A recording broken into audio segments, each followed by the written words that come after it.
Que alegria ter o privilégio, a oportunidade de compartilhar ontem. Foi muito especial. Eu, particularmente, estou vendo o Francisco, fui um dos últimos a sair daqui ontem, de noite já, desmontando os andros de vocês. É ver a Catarina pequenininha ali, ele e o Maurição. É ver cada um de vocês. Eu não vou poder agradecer, falando que estava muito feliz pelo dia de ontem. A gente conseguiu fazer um videozinho curto, com algumas mensagens, e que come bastante, que trabalha muito. E a gente já comecei a receber algumas reclamações, algumas próximo, e quero pintar, ela falou. Eu falei, então tá bom, filha, você vai vir, você vai pintar. A gente não está sozinho. Deus está com a gente. Amém? Convido você a abrir a sua Bíblia, no livro que narra a história de tudo, de como tudo com o pai da fé. O pai de uma grande nação. Na verdade, a historiologia de Abraão, ele fala de quem Abraão é filho, aonde ele mora. Ora, disse o Senhor a Abraão. E essa não é a primeira vez que Deus fala com Abraão, essa é a segunda vez que Deus fala com Abraão. Sai da tua terra, da tua parentela e da casa de teu pai e vai para a terra que te mostrarei. Verso 2. De ti farei uma grande nação e te abençoarei e te engrandecerei o nome. Se tu uma bênção. Verso 3. Abençoarei os que te abençoarem e amaldiçoarei os que te amaldiçoarem. Em ti serão benditas todas as famílias da terra. Vamos orar? Pai querido, em nome do Senhor Jesus, que o teu Santo Espírito faça uma obra milagrosa nesta manhã. Que transforme as palavras que o Senhor colocou no meu coração em bênção para a vida desses meus irmãos e irmãs. Que Ele traduza e que haja transformação, edificação e salvação na tua casa, nesta manhã. Em nome de Jesus, amém. Irmãos, a narrativa bíblica não é uma narrativa ilógica. Ela é inteligente. Ela tem uma sua própria lógica. Não é à toa que o autor de Gênesis começa a narrar a história de Abraão a partir do capítulo 12, depois de alguns acontecimentos na história da humanidade. E eu vou contar esses acontecimentos de trás para frente, para a gente ver o grau de desobediência e de distanciamento do homem para com Deus. Se a gente volta um capítulo atrás, nós vamos ver que acontece o que no capítulo 11 de Gênesis? Quem sabe me dizer? Quem participa da escola bíblica dominical? Qual é o advento que tem, um fato histórico, um evento que interfere na história da humanidade? Torre de Babel. A Torre de Babel, que mostra a atitude de um povo rebelde e teimoso. Que mostra a história de um povo que ainda não se esqueceu do que Deus fez e pretende ter o nome célebre, conhecido, e aí faz um grande projeto, que é o projeto de construir uma torre tão grande, tão alta, que toque os céus, certo? Para que o nome deles fosse engrandecido. É o homem se rebelando contra Deus. É o homem querendo independência de Deus. E aí o que acontece? O texto diz, se vocês voltarem lá, a Trindade se reúne, não está escrito isso, mas tem um verbo que fala assim, que desçamos e confundamos as línguas. E ali, Deus confunde as línguas, e o que acontece a partir dessa confusão de línguas? Todos aqueles povos, todas aquelas pessoas se dispersam. A diáspora acontece. E aí é o marco da gênese de todas as nações. Porque as línguas se confundem e as novas nações, as novas etnias, elas são criadas a partir da Torre de Babel. Mais para trás, no capítulo 6 de Gênesis, nós temos o quê? Qual é o advento que marca a história da humanidade? O dilúvio. O dilúvio é o julgamento de Deus aos homens fora do jardim. E a sentença desse julgamento, que é o dilúvio, onde Deus faz chover sobre a terra durante 40 dias e 40 noites. Contudo, Deus preserva uma só família, que é a família de Noé. Depois das chuvas, que as chuvas cessaram, essa família sai da arca, e aí eles têm a missão de povoar a terra, e a partir do momento que eles vão multiplicando, eles vão povoando a terra, eles vão crescendo, anos vão passando, o povo mais uma vez se rebela contra Deus. Mais uma vez o povo quer viver através da sua própria vontade. Não entendeu. Mesmo Deus fazendo uma aliança com o povo em Gênesis 6, qual é a aliança que Deus faz com o povo? O arco-íris, que é a aliança da preservação. O povo se esquece e em Gênesis 11 ele constrói a Torre de Babel, porque o povo ainda tem medo de que Deus faça chover sobre a terra e aí inunde tudo. E eles queriam construir uma torre tão alta que as águas do dilúvio não seriam suficientes. Eles ainda não tinham entendido que Deus era o Criador de todas as coisas. Eles, por causa do que a gente vai ver agora, que está em Gênesis 3, por causa da imputação do pecado, da entrada do pecado no mundo, o homem se rebela contra Deus, o homem se separa de Deus e quer viver de acordo com a sua própria vontade. E nós somos assim até hoje, porque a nossa natureza é inclinada ao pecado. Nós temos a natureza adâmica, que se rebela contra Deus. Isso acontece em Gênesis 3. Onde existe uma harmonia total de Deus com o homem, do Criador com a criatura. E aí, de repente, isso nos 2 primeiros capítulos, e aí, de repente, no capítulo 3, influenciado pela serpente, o homem, e aqui o homem está representado por Adão e Eva, eles decidem se afastar de Deus. Eles experimentam do fruto da árvore do conhecimento do bem e do mal, e ali existe uma separação. Aquele ato, aquele fato, marca a história da humanidade. A entrada do pecado, as portas do mundo foram abertas para o pecado. E o pecado traz o quê? Separação de Deus com o homem. O pecado traz o juízo de Deus para com o homem. O que acontece com Adão e Eva? O que Deus faz com eles? Expulsa-os do paraíso. Onde as configurações iniciais eram maravilhosas, eram perfeitas, eram absolutas. E após a expulsão do homem do paraíso, as consequências vão acontecendo. Contudo, antes de expulsar, Deus faz uma promessa. Deus faz a promessa de que dessa mulher sairá a semente do descendente que esmagará a cabeça da serpente.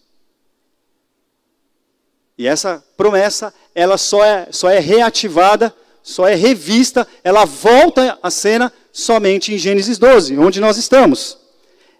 Onde Deus cria uma nação, onde serão abençoadas todas as nações através delas. Não nações oriundas de Babel, mas de uma nova nação. Eu vou criar uma nova nação. Então Deus faz o quê?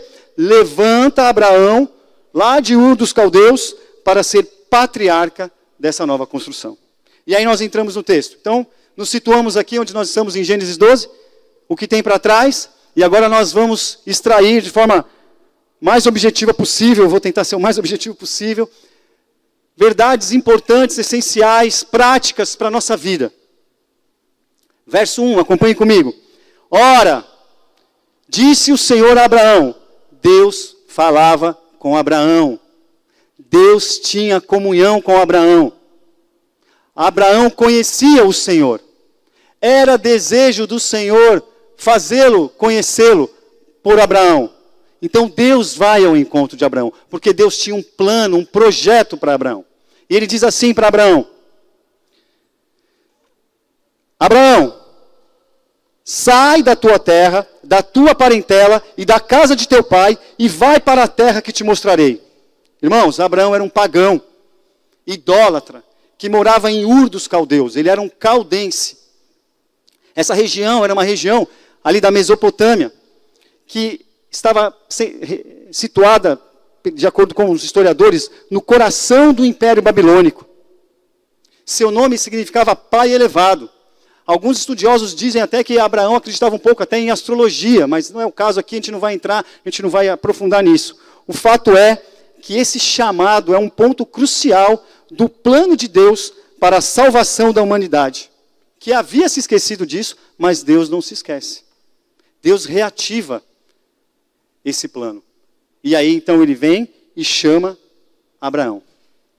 Deus chama Abraão para uma jornada de fé. Um chamado de dedicação total a Deus. Um chamado de separação total do seu povo. Deus chama Abraão para deixar a sua casa, deixar a sua parentela, deixar as suas raízes, deixar as suas origens. Espiritualmente, Deus chama Abraão para se separar de tudo isso, porque Deus tem um plano para Abraão. E esse é o chamado que Deus tem para a nossa vida. Deus tem esse chamado para nós. Esse mesmo chamado que Abraão faz para Abraão, eu quero que você me conheça, para que você creia em mim, para que você obedeça como ele obedeceu, para que você descanse, é o que a gente vai ver já já, em mim. Esse chamado serve para mim e para você. Levou tempo para eu entender essa separação que a igreja tanto fala, essa dicotomia de dois mundos, dois universos, que é difícil de explicar para um jovem e para um adolescente. Quem aqui na sua idade mais jovem, de adolescente, jovem, entendia essa linguagem que a gente usa na igreja? Tem até música que a gente canta, né? Não sou do pode se misturar com o mundo. Hoje, onde os absolutos são totalmente questionáveis e a relativização do princípio está presente na nossa sociedade, como é que é explicar isso para esses adolescentes que estão aí? Então, a conclusão que eu chego disso é que Deus nos chama para uma separação espiritual. Porque Jesus fala assim para Deus: Pai, não te peço que os tire desse mundo, mas que os livre desse mal. Nós somos peregrinos nessa terra, mas trabalham, estudam, se relacionam, têm relações. Como é que eu vou falar, não se envolva com aquela pessoa? Não é isso que Deus está pedindo. Mas o que Deus está dizendo é o seguinte: eu tenho um chamado para a sua vida, e você vai ser separado espiritualmente. Você pode até conviver com essa pessoa, andar com ela, mas espiritualmente falando, você não faz as mesmas coisas, não acredita nas mesmas coisas que ela. Porque você tem que acreditar em mim, confiar em mim e descansar em mim. E me obedecer. E a gente vai ver o fruto desse chamado na vida de Abraão aqui. Sai da tua terra, da tua parentela e da casa de teu pai. Ele disse, sai. E Abraão obedeceu. Abraão ouviu a voz de Deus, juntou seus pertences e sua família e foi, partiu. Verso 4 diz aí, assim partiu Abraão. Ele obedeceu, ele foi. Hebreus 11:8 diz assim, pela fé, Abraão sendo chamado, obedeceu. Pela fé, Abraão ouviu a Deus. Pela fé, ele decide, Abraão, que é o pai da fé, eu e você podemos decidir crer, confiar, adorar e obedecer a Deus. À medida que cremos, somos levados por Deus a obedecer. Adolescentes que estão aí, prestem atenção nisso. À medida que cremos, jovens também, somos levados por Deus a obedecer. Obedecê-lo não é difícil. Obedecê-lo não é uma missão impossível como parece ser nos dias de hoje. Mas isso não serve só para os jovens e adolescentes. Serve para os adultos também. Para os mais experientes na vida e na fé. À medida que cremos, somos levados por Deus a obedecer. Abraão obedeceu. E aquele histórico era muito forte naquela época. Tinha uma conotação de clã, e a gente vai falar um pouquinho sobre isso daqui a pouco. De família, de pequenas famílias. A obediência a Deus é fruto direto da nossa fé. Isso me leva a pensar o seguinte. Como é que eu tenho obedecido a Deus? Deus fala com a gente não ora, a gente não lê a Bíblia, a gente não tem comunhão, a gente ouve. Somos sensíveis à voz de Deus. Deus fala conosco. Então, eu fico pensando, se Se eu não consigo obedecer a Deus, se eu tenho dificuldade de obedecer a Deus, se eu tenho dificuldade de combater o pecado, de não ser obediente, como é que anda a minha fé, então? Como é que anda a sua fé? Será que você pode dizer que você tem fé, a tua fé é tão... Deus nunca mais vai falar como falou com Abraão. Deus nunca vai fazer as mesmas promessas a nós como ele fez a Abraão. São promessas especiais demais. Mas Deus fala conosco. Deus espera de nós a nossa obediência. E a gente só consegue obedecer por intermédio da fé. Isso me faz lembrar de Mateus capítulo 5, a oração da obediência, onde Jesus diz assim: seja feita a tua vontade. Mas eu vou confessar aos irmãos que essa não é a oração que eu costumo fazer todos os dias da minha vida. Quando eu tenho um desejo, quando eu tenho um separado espiritualmente, Ele espera isso de nós, esse é o chamado dele para nós. Então a nossa vida tem que ser vivida de tal forma que essa oração, seja feita a tua vontade, tem que ser verdadeira na nossa vida. É nos submetermos à vontade de Deus em obediência pela fé. Essa obediência tornou Abraão o pai da fé.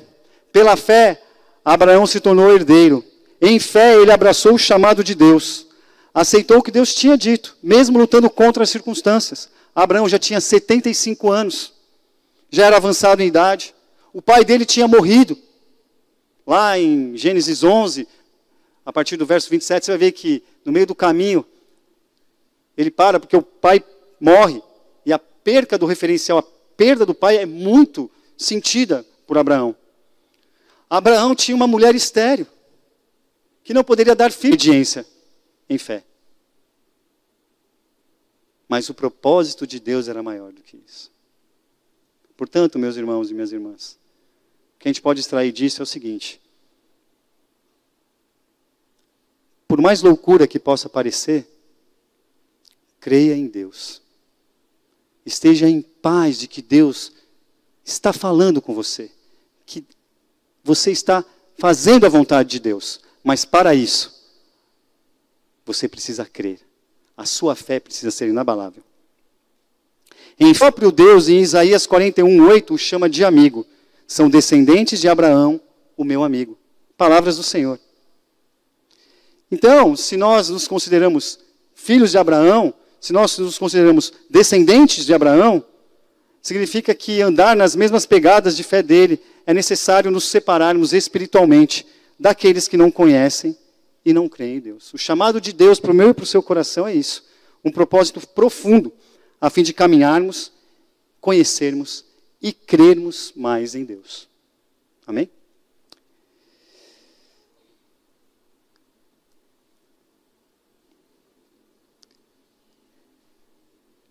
Esse chamado de obediência para a nossa vida significa sairmos das trevas e começarmos a crer em Deus e assim frutificar.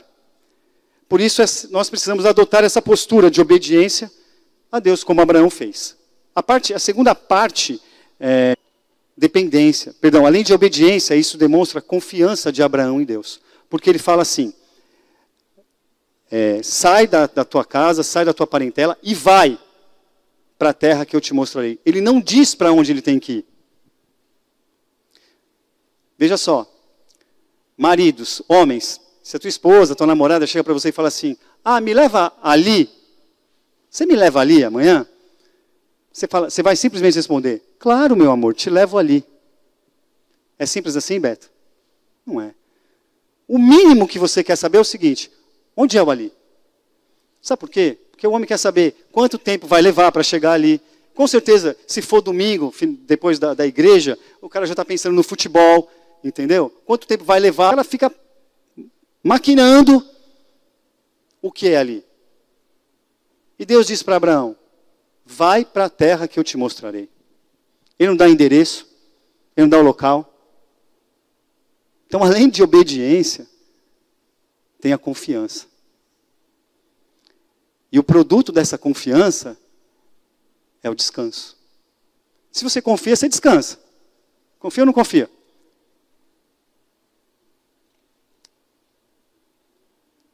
Se você confia na pessoa que está do teu lado, que anda com você, você descansa. Certo?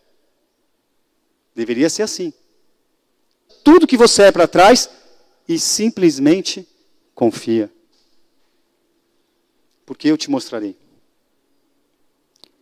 E eu fico perguntando, para que esse suspense? A gente acha que não tem suspense na Bíblia? Tem suspense na Bíblia. Quem aqui, os ansiosos de plantão, os que vivem, como eu, com excesso de amanhã, não daria vontade de pelo menos fazer uma pergunta para Deus? Só umazinha. Deus, dá licença, Senhor. Sim, estou querendo obedecer aqui, estou exercitando minha fé, sabe? Só para ver se tem no GPS, pelo menos. Só para ver se não tem nenhuma rota perigosa no caminho. Pelo menos eu prever a previsão do tempo, para ver se não vai chover, sabe como é que é? Gente, a gente está brincando aqui, mas quando a gente traz isso para a nossa vida espiritual, isso é muito sério. Isso é muito sério. Isso é profundo. Porque é assim que nós devemos andar. Em obediência a Deus e confiando que Ele está seguindo. Eu adoro essa ilustração. Quem aqui já viajou de avião vai entender o que eu vou falar. Mas é a aterrissagem também. E aí o comandante diz assim, tripulação, preparar para o pouso. Cara, esse pouso não chega nunca, só eu sinto isso. E aí você sente que o avião está descendo, certo? Você sente. Está um céu de brigadeiro, igual o céu do Rio de Janeiro, azul. De repente, se for, eu sou de São Paulo. Então, normalmente assim, 99,9999% das vezes lá em São Paulo é assim. Céu de brigadeiro, o comandante fala. Atenção, tripulação, preparar para o pouso. Daqui a pouco, meu irmão, fica tudo cinza. Cinza assim, que você... uns chacoalhões. E aí, do nada, o avião desce, passa, aquela camada de nuvens, e aí você já começa a ver as ruas, as avenidas, e o cenário fica mais favorável para a gente confiar. É ou não é, Diego? A vida com Deus é assim. Foi isso que aconteceu com Abraão. Sai, obedece e vai para onde eu te mostrarei. Confia. Salto da fé. É como se eu fechasse os olhos e pulasse aqui.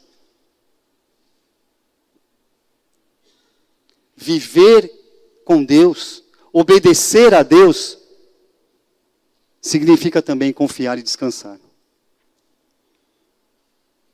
1 até o versículo 7, são só 6 versículos, rapidinho você passa. Agora, a distância geográfica entre esses 2 versículos inclui, de acordo com os estudiosos, aproximadamente 600 quilômetros e pelo menos 5 meses de caminhada. Perdão, 700 quilômetros e aproximadamente 5 meses de caminhada. Mas ele só descobriu isso quando ele chegou. Sabe por que Deus faz isso com a gente? Para Ele ensinar para a gente que andar com Ele, no caminhar com Ele, no relacionamento com Ele, não é, o mais importante não é para onde a gente vai. É que a gente olha para trás e percebe como a gente foi. E isso produz perseverança. Isso alicerça a nossa fé. Isso nos torna mais obedientes, confiantes em Deus. Quando eu falo de obediência e confiança, e aí eu fico pensando, qual é a área da minha vida que precisa obedecer mais a Deus? Qual é a área da sua vida que precisa obedecer mais a Deus?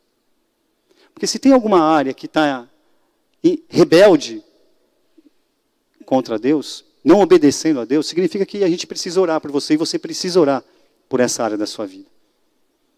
Mas também me faz pensar por que é que eu não consigo descansar em Deus? Qual é o motivo da sua preocupação?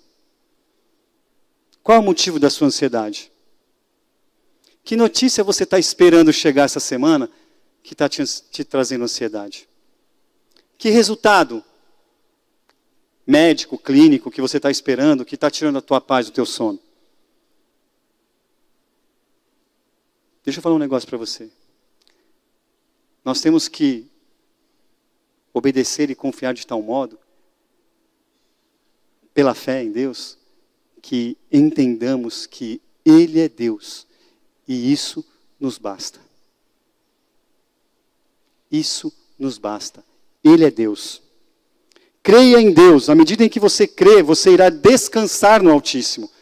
Nossa mente compreende, nosso coração sente, nossa alma percebe que a nossa vida está nas mãos do Todo-Poderoso.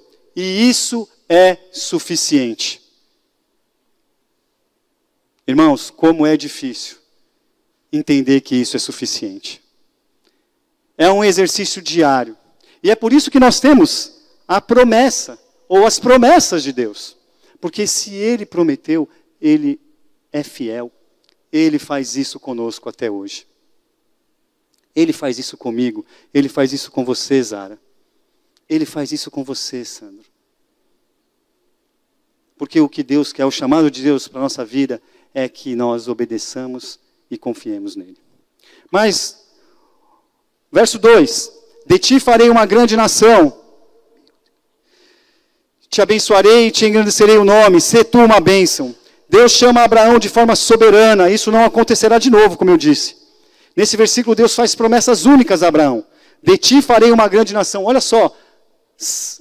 A mulher de Abraão era estéril. Como assim? De ti farei uma grande nação. Deus está falando de descendência. De fruto do ventre. De filhos. E Sara era estéril. Mas Deus promete para Abraão e cumpre. Ele se tornou pai de uma grande nação. Nós somos considerados filhos de Abraão. E te abençoarei. Abraão foi abençoado para abençoar. Essas bênçãos não representavam apenas bênçãos espirituais. Pelo caminho, durante a vida de Abraão, Deus também o abençoou, o fez prosperar, trouxe bênçãos materiais, bênçãos de riqueza. Isso tudo aconteceu da parte de Deus. E te engrandecerei o nome.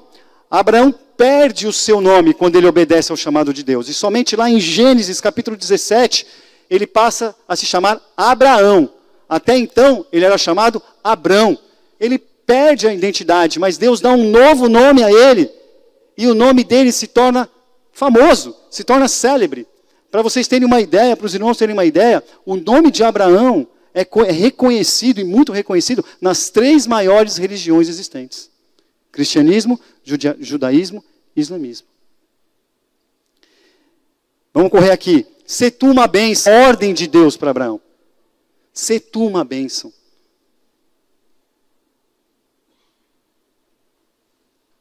E aí, eu preciso correr aqui, mas eu quero fazer uma pergunta para você.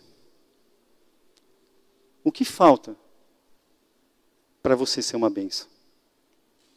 Quais são as oportunidades que eu e você, que nós perdemos de abençoarmos outras pessoas? De sermos bênção. Sexta-feira à noite eu recebi uma ligação, estava na célula dos adolescentes. Pastor, estou aqui, quero ajudar o mutirão e tal. E aí, falou o que ele queria fazer. Aí eu falei para ele assim depois, para essa pessoa, falei, fulano, você foi uma bênção na vida da nossa igreja. Ele falou, que isso, pastor? Eu falei, foi uma bênção. Pessoas assim entendem que não perdem oportunidade de abençoar a vida dos outros. E muitas vezes, meus irmãos e minhas irmãs, nós temos amarras, recalques, frustrações do nosso passado, do nosso histórico de vida, que nos impede de abençoar. Somos inclinados a criticar. Somos tendenciosos a não nos alegrarmos na alegria dos outros. Somos totalmente induzidos a comparar, a desmerecer.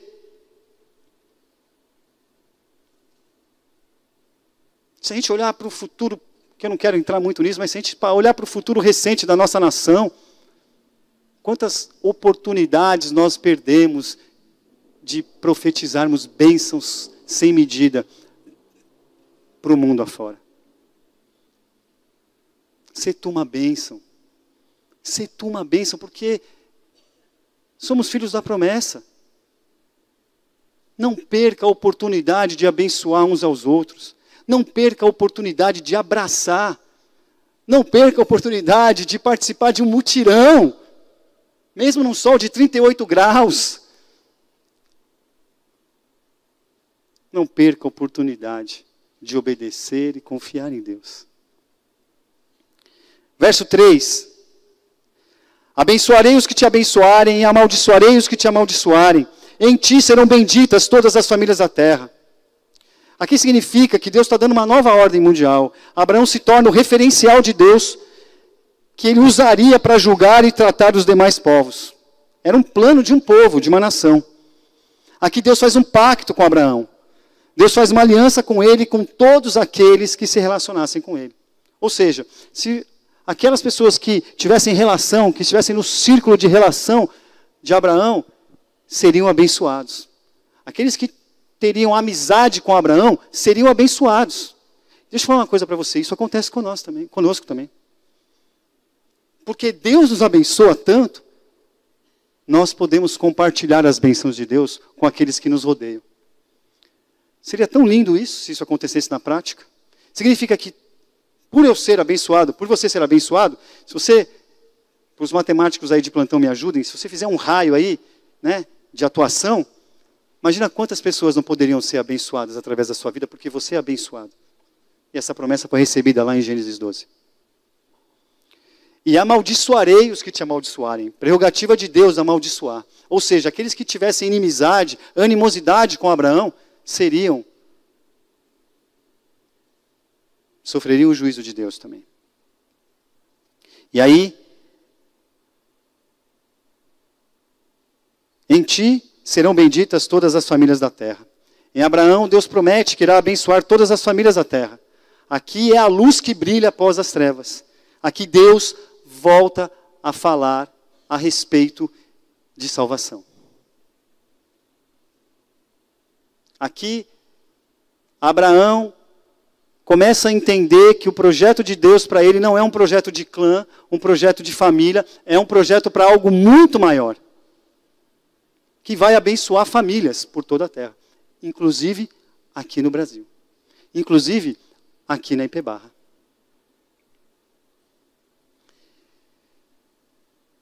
Os séculos se passaram, houve o dilúvio, houve a dispersação dos povos, e agora Deus fala de novo da promessa em Gênesis 3, que daquela descendência, da mulher, surgirá um descendente que esmagará a cabeça da serpente, e assim abençoar a todos com redenção e salvação. Aqui Deus está dizendo que de Abraão vai sair aquele que irá de redimir toda a humanidade. De acordo com Hebreus, Abraão é considerado o pai da fé, aquele que pela fé herdou todas as promessas de Deus. Do ponto de vista histórico, nós podemos observar como os descendentes de Abraão formaram uma grande nação, herdando a terra de Canaã. Deus também nos chama e também nos faz promessas como que fez a Abraão, exigindo de nós o quê? O sacrifício da obediência. É isso que Deus espera de nós. Então, veja, para a gente terminar, veja que interessante para a gente concluir. A importância do capítulo 12 de Gênesis para nós. E a relação de fé e obediência de Abraão em Deus. Pela fé, Abraão se tornou herdeiro de todas as promessas. Pela fé, Abraão abraçou o chamado de Deus, sendo obediente e deixando tudo para trás. Pela fé, Abraão se tornou o maior exemplo do que significa confiar em Deus. O plano de uma nação, de um povo em Gênesis 12, existe por causa disso. Porque Deus retirou Abraão de Ur dos Caldeus, para que a partir dele um novo povo fosse construído. E agora, olha que interessante isso. Olha que interessante. Deus, ele faz isso porque ele tem os seus próprios desígnios. Porque ele é soberano. Ele escolhe quem ele quiser. E ele escolhe Abraão, um idólatra, um caldense, traz de uma outra terra, faz com que ele creia nele, obedeça a ele, confie nele. Mas, muito além disso, presta atenção nisso. Abraão tinha uma esposa que era estéril. Quem era o filho de Abraão? Isaac. Isaac casou com quem? Com quem Isaac casou? Rebeca. Rebeca era estéril. Quem? De Isaac sai mais um descendente. Jacó. Jacó casou com quem? Raquel. Raquel era estéril. Não bastasse para Deus, nos seus desígnios soberanos, trazer alguém de fora, que não o conhecia, que era um idólatra, um pagão, ainda colocou 3 gerações seguintes de ventres estéreis. E mesmo assim, Deus fez cumprir a promessa dele de Gênesis 3. Que dessa semente, da semente de Abraão, nasceria o Redentor da humanidade. Da semente de Abraão, que passou por Davi, que passou por Maria, nasce quem? Jesus Cristo de Nazaré, o nosso Salvador. Em Abraão, Deus tem um projeto de povo, um projeto de uma nação, onde dela sairia esse descendente, que é Jesus Cristo de Nazaré. Em Jesus, Deus, então, tem um projeto de uma nova humanidade.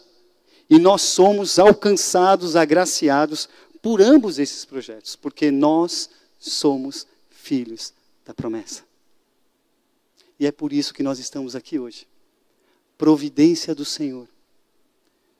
Fidelidade do Senhor, porque Ele é fiel e cumpre. Porque da raiz, da semente da humanidade, lá em Gênesis 13, que se corrompeu, que foi dizimada por Deus no dilúvio, mas que se rebelou e depois foi dispersa na Torre de Babel. Em Gênesis 12, Deus tem um plano soberano, traz alguém desconhecido e levanta um novo povo, uma nova nação. E a partir dessa nova nação, vem o descendente. Nasce o Salvador, o Redentor, Jesus Cristo de Nazaré. E Ele redime a humanidade. E isso é bênção para mim e para você. Nós somos herdeiros disso. Por isso, meus irmãos e minhas irmãs, vale a pena obedecer e confiar em Deus. E essa obediência, ela só é possível por intermédio da nossa fé. Creia em Deus. Creia em Deus. A Bíblia diz que aquele que crer em Deus experimenta da boa, perfeita e agradável vontade de Deus para a vida dele. Os 11 primeiros capítulos de Gênesis nos mostra o nosso estado de rebeldia. Nos mostra como andar pelas nossas próprias pernas nos leva a caminhos que não são os caminhos que Deus quer para a nossa vida. A partir de Gênesis 12, Deus põe em prática o plano da redenção da humanidade, o plano da salvação da humanidade, o plano de uma nova humanidade. E hoje nós experimentamos das bênçãos e das promessas desse plano. Amém? Que Deus os abençoe. Vamos orar?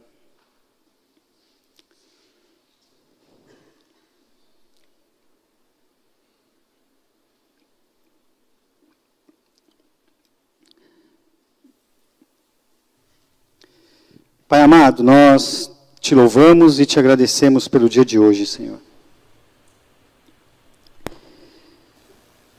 Senhor, às vezes parece tão simples, tão fácil obedecer ao Senhor.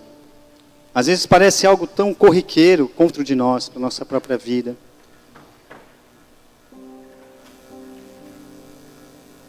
Nós entenderemos que não é bem assim. Por isso, nesta manhã, Senhor, nós pedimos misericórdia ao Senhor. Misericórdia porque, mesmo não sendo assim, Senhor, mesmo eu e meus irmãos aqui não sendo assim, o Senhor continua a nos abençoar. As Tuas promessas ainda são aplicáveis para a nossa vida. Nós ainda somos alcançados por elas. Mesma promessa que o Senhor fez para Abraão. E tendo mais fé, nós obedeceremos ao Senhor, porque nós creremos que a palavra do Senhor é soberana para a nossa vida. Ajuda-nos, Senhor, a confiarmos e descansarmos mais em Ti, independente do dia de amanhã. Não tem nada que a gente possa fazer nesse momento que vai mudar a nossa segunda-feira. Não tem nada que a gente pode fazer agora que vai mudar um quadro de saúde nosso ou de algum familiar nosso. Não tem nada que a gente possa fazer agora que vai colocar mais dinheiro na nossa conta e vai resolver alguma coisa. Não tem nada que a gente possa fazer agora que vai mudar uma sentença, um laudo. Basta obedecermos, confiarmos e crermos que o Senhor é soberano para isso. Mas também nós queremos agradecer ao Senhor porque o seu projeto de humanidade se cumpre em Jesus Cristo. E em Cristo nasce a nossa esperança de um Salvador, porque até então nós éramos perdidos. E por causa da maravilha, e nos resgata das trevas, nos resgata do nada, nos resgata do pecado, nos resgata do mar da desobediência, nos resgata da rebeldia, e o Senhor nos traz para a vida, vida de verdade, salvação, vida eterna, que aprendamos porque da descendência de Abraão nasce aquele que vai esmagar a cabeça da serpente, aquele que é Jesus Cristo de Nazaré, o nosso Salvador. Que saiamos dessa manhã aqui da igreja com essa certeza no nosso coração, que os desígnios do Senhor são soberanos. Não faz muito sentido, mas são soberanos. O Senhor sabe o melhor para nós. E é por isso que nós vamos caminhar, nós vamos seguir adiante, nada vai nos abalar, não tem problema, não tem dificuldade, não tem doença.